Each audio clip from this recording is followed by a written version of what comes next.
அங்க வேலை ஏறிட்டா என்ன பண்றது? ஏறதான் செய்யுது. அதான் 1.5 லட்சம் கிட்ட 1.5 லட்சம் வரப்போகுது. 2 லட்சம் வந்துடும். இன்னும் அடுத்த 2 தீபாவளியோட. அப்புறம் என்ன பண்ணுவ? எந்த பொண்ணு கட்டி கொடுக்க முடியும்? எத்தையும் கட்டி கொடுக்க முடியாது. அதை திட்டுன்னு ஓடி போட வேண்டியதான். ஓடி போய் கல்யாணம் பண்ணிப்பாங்க. ஆமா, அதுக்கு இட்டுன்னு ஓடி போட வேண்டியதான். யார் போட்டு கட்டி கொடுப்பாங்க? இந்த மாதிரி வித்தா நகை போடுற வேலை இல்ல. வேலை இல்லைல்ல. பொண்ணுன்னு கேட்டாக்க நகையே வேணாம். பொண்ணு கிடையாது. நகை கேட்டீங்க பொண்ணு கிடையாது. ஓடானும்.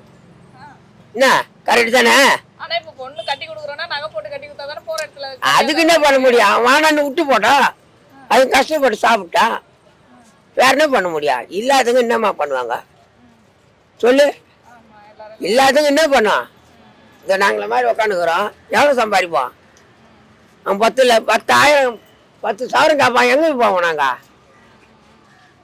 இல்லை, நீங்கள் இதெல்லாம் எடுத்தாலும் ஒன்றும் உரைக்காது. அவங்களுக்கு உரைக்க போகுது. ஏன்னா இப்போ அந்த வரதட்சணை கொடுமைன்றது வேற இருக்குது. நிறைய இருக்குதுல்ல. அதுக்கு வரதட்சணை முதலே வாங்கிக்கிறாங்க. அப்புறமா பாவம் எல்லாத்தையும் எண்ணெய் ஊற்றி குளிச்சுறானுங்க, தூக்கு போட்டுறானுங்க. அது மாதிரி தான் மாறி மாறி போகுது. என்ன பண்ண முடியும்?